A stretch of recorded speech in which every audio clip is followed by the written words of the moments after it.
Is Labour trying to cover up the truth about the migrant crime league table in a bid to not stoke racial tensions?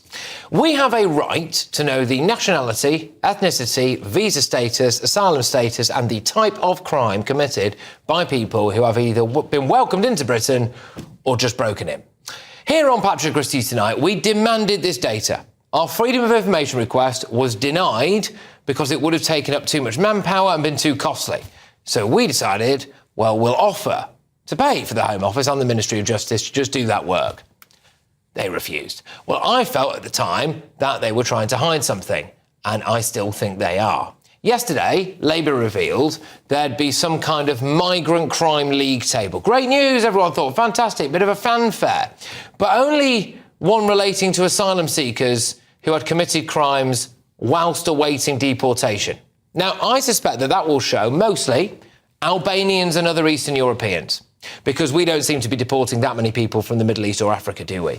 So the nationalities most likely to be arrested for sex offences in Britain include Sudanese, Afghans, Eritreans, Iranians and Iraqis. Now, Somalis also rank very highly in that and indeed other forms of crime. And I don't think Labour's data is going to show you any of that. And I wonder whether they are attempting yet again to only release information that will not stoke racial tensions. So, earlier today, I spoke to Shadow Justice Minister Robert Jenrick about this very issue, and here's how it went. Pleased to say that Shadow Justice Minister Robert Jenrick joins me in the studio now. Thank you very much. Is this a partial victory? It's only foreign criminals awaiting deportation that we're going to get the data on, as we understand it. Well, I've been campaigning for over a year now for full transparency, for the publication of data on all those who commit crime in our country by their nationality, their visa status and their asylum status, because I think it's incredibly important the public know the truth about low-skilled mass migration and the impact that it's having on our country and communities, and also that we actually do something about it and tailor our immigration system accordingly to protect the British public. It's very welcome that something is happening, but this looks like a massively watered-down version of what I've been campaigning for and what I tried to change the law to be just over a year ago. This looks like it will not shine the light that we really need on everyone who's in our country who isn't a British national and who's committing crime. And the statistics are very clear on that. You know, the indicative data that we've seen shows that an Afghan or an Eritrean, for example, are 20 times more likely to commit a sexual crime than a British national. And overall, foreigners are 71% more likely to commit a sex crime than a British national. That is the kind of data that we need finally to be in the public domain. Yeah, exactly. Now, if it is as we suspect, as has been reported, that it is those just scheduled for deportation, the vast majority of those are Albanians, Eastern Europeans. It will not show, as we understand it then, people from various Middle Eastern countries, which frankly a lot of people are most concerned about, given the occupants in a lot of those migrant hotels, maybe where they live. Well, the indicative data that we have seen, mainly that's been dragged out of government through freedom of information requests by campaigners, shows that there are massive disparities in the likelihood of committing crime, particularly sex crimes, from certain nationalities. And as you say, not in every case, but in many cases, they tend to be countries in Africa or the Middle East where some people just don't share our values. And so if this data is not going to shine a light on that, then it's going to be woefully inadequate. And the question everyone will be asking is, what's being hidden here? Why does the Ministry of Justice, why does the Home Office, why does the government not want to be completely transparent? Are they trying to hide something, or don't think that the public are capable of understanding what they're going to see? Well, you must feel as though you've really had to wrestle this out of them, really. I mean, we did a piece here on GB News where we offered to even pay for the manpower that it would take for them to reveal all of this information, and they decided not to. Is there a concern, do you think, that what it might reveal would just be too shocking for the public to handle? Well, we have had to absolutely drag this out of government. I tabled an amendment just over a year ago to the then criminal justice bill that was supported by GB News and by some of your presenters like Jacob Rees-Mogg and Miriam Kate and many others, some of whom are now in reform, some are Conservative members of Parliament. And it's taken all this time to get to this point, which doesn't even sound like this is the end of our campaign. It's just the end of the beginning. I think there was a conspiracy of silence where people within the system didn't want to present the full, unalloyed truth to the public, perhaps because people would be absolutely appalled by what they saw, which was that mass migration, particularly of low-skilled, low-wage people, particularly from some parts of the world with attitudes towards women and girls that are antithetical to our own, alien to our own cultures, were really fueling crime, particularly sex crimes. We've seen that through the data that has got into the public domain. We've seen it anecdotally. Now it is so important that we get that data out and that we actually do something about it. And what I want to see is not just outrage, but we channel that into action, and that we change our immigration system so that we are much more careful about who comes into this country. And if there are some nationalities where the statistics demonstrate beyond any doubt that those individuals are far, far more likely to be committing crimes, hurting our people, then clearly we should be much more judicious about giving them visas, giving them rights to come into this country. One point of criticism that James O'Brien from LBC was very quick to jump on earlier this morning was that this is just a way of scapegoating foreigners. Not at all. I mean, it may actually be that some nationalities are shown to be far less likely to commit crime than we, British citizens, British nationals. And that's what the data will demonstrate. But the indicative data that we have seen is clear that overall, foreigners are 71% more likely to commit sex crimes than British nationals. And that is an important fact that needs to be out there. I just want to protect the British people. And if there are some people coming into this country from nations who the data show are far, far more likely to commit very, very serious crimes like rape or sexual assault of women and girls, then we should have a different immigration system with respect to those countries, which is much more careful in the background checks, much less likely to offer visas. And I'm not alone in making this argument. If you look at the National Crime Agency, they, for example, have said that there is a very clear link between Albanians in this country and serious organised crime, that a very high percentage of our drug production in this country is being managed in one form or another by Albanians. So the evidence is there already. What hasn't happened in the past is either full transparency or the system adapting so that we make asylum and visa decisions accordingly. Why didn't the Tory party do this? When you were in power, when you had the chance, were you let down by some of your colleagues, do you think? Because this could have been out there in the last 14 years, couldn't it? Well, it should have happened earlier, frankly.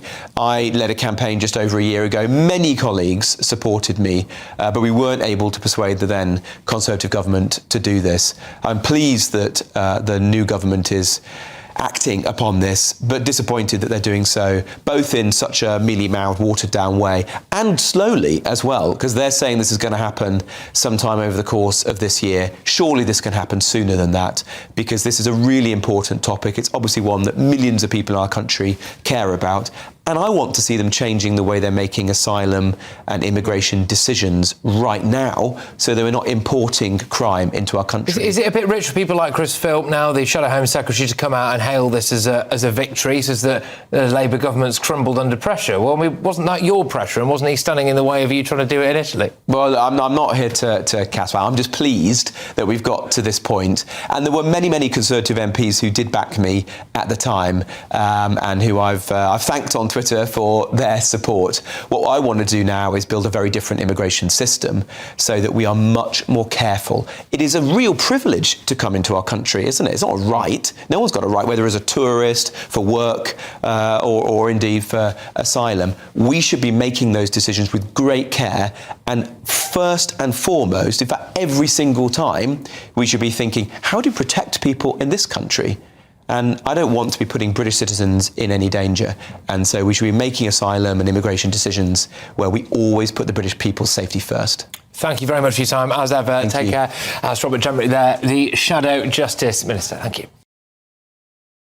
Well, Well, there we go. What do we make of that? Let me introduce my panel. Of course, got Alex Armstrong, we've got Esther Crackett, we've got Chris Worrell as well. Alex, I'll start with you. Do you suspect here that Labour are going to release the data on the people who've committed crime awaiting deportation?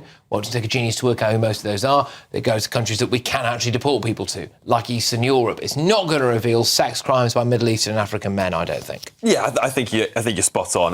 This is going to be the ultimate cop-out to say they've done it. To say, oh no, these are people that aren't staying here, so therefore we don't mind releasing the data. But I think that, what Robert was saying there and what you were saying, Patrick, is absolutely spot on. It's the reality is they are worried about some sort of public outpouring after Southport and other things where they think people are going to start fighting each other all of a sudden over data. The reality is we all know these things are happening. We all know what communities they're happening in. What we need is a bit of transparency. We live in a democracy, not an authoritarian dictatorship. And I will say this, the Tories did have 14 years to release this data. They did do that, so I do hold them accountable for not doing it as well. Yeah, that's the reality. I mean, there will be questions asked if the whole data was released. Should we rebuke visas? Should we not have people from certain countries coming to this country? I would be asking them. So how would you respond to some of the criticism of this, which is that it's just a cheap way of, I suppose maybe putting a target on certain ethnic minorities' backs? What does it achieve? Oh, it shows you that Albanians are X times more likely to be drug dealers or Poles or whatever. Even if it did actually reveal the rape statistics involving Afghan men or whatever. Why wouldn't we want to know this? People say it might lead to stigmatising foreigners. But why wouldn't we want to know this? If certain nationalities are underrepresented in crimes, we should know it, just as we should know if certain nationalities are overrepresented. And then we can go into the whys and what we can do about it. Labour has two main problems. One, the cabinet are people completely out of their depth, who've never really done anything significant with their own careers, like have a proper job. And two, they think we're stupid.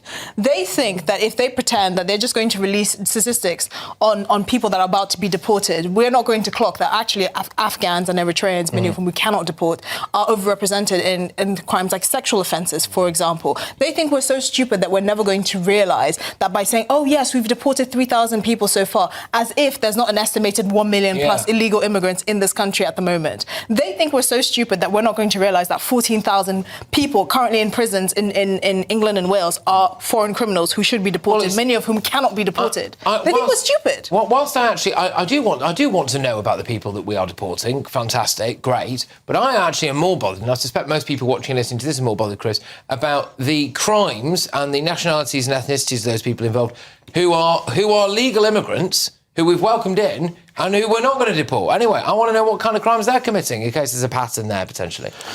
Yeah, I mean, look, what you've got to see from Labour is a commitment to transparency. I think the sort of question around, the conviction rates of people being deported, like you said, it talks about, Albanians and Poles. Well, Poles have a 1.18 per thousand people per capita crime rates, lower than the average. So if we're going to be seeing that in these sort of data sets, we've got to be careful. And that probably does highlight the risk of publishing this data. But I think, like to the point you made, if 2/3 of the world we can't deport them, what are these statistics really going to tell us? I think if we look to the likes of Holland, they categorise things a bit more, fairly, where it's non-Western and Western, it's a bit more broad brush, a bit more objective. And I think when you look at Denmark, it's more interesting to the point is, they look at conviction rates. So we're at about 1.57% as a conviction rate of people getting incarcerated. Denmark's at 1%. They start looking at areas like parallel societies. This comes from a centre-left government, by the way, where they say if an area's got three times that amount, then it becomes a sort of vulnerable area under their parallel societies. So I think, the Labour Party needs to really sort of maybe focus on... The Labour Party used to make this point back in the early 2000s before apparently speaking common sense was criminalised. They used to actually make this point. People like Trevor Phillips in the Labour Party used to make this point, but now it's criminal. Can I just point out that we actually provide financial aid to Afghanistan, Eritrea, Sudan, all of these places that we don't have deportation agreements with? What sensible government is happy to give money to a foreign nation, but they're not happy to take their criminal citizens back? It's the same problem that the French have. They cannot deport Algerians, Libyans, Moroccans that have committed crimes, and they're stuck in these massive mega prisons in places like Paris and Marseille without the ability to be deported. This is assuming they even get arrested, by the way. Yeah. Just before I'll give out this final word on this, but Chris, just on that then, do you think that we should be doing things like cutting foreign aid unless people take back their criminals? Until very recently, I think the Foreign Secretary David Lammy had it pinned to the top of his Twitter/X profile, we must never forget the people of Sudan. Well, why not get them to take back their rapists?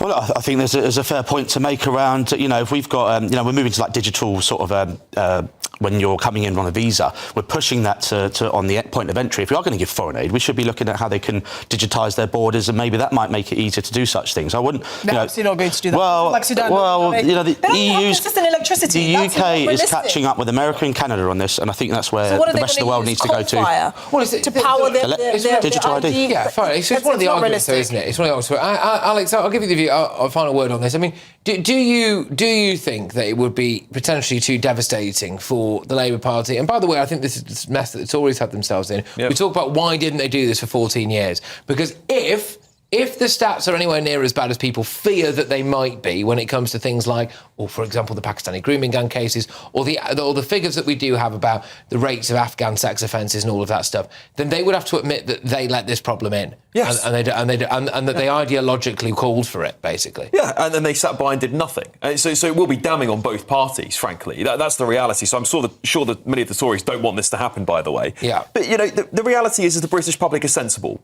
And they'll say, well, what are you going to do now we have this knowledge? Are we going to have police targeting communities so they can have specific targeted operations to maybe where there's been ghettoisation due to massive failure of assimilation? Are we going to have more sensible discussions with those local community leaders? For example, say, things are going on in your area, mate. What are you doing about it? We've delegated policing to them. But this is the important bit. We've had Labour members being suspended as early as 1997 for making these points. We're in 2025. Yeah. We're past the point of let's have the data. And Labour's releasing the data. But here's the thing. This is a almost 30-year problem. We've had these conversations for 28 plus years. People in the Labour Party have been suspended for saying this. We've had all of this information for years. Enough talk. All crime data by all races, all nationalities should be released. It's simple as that.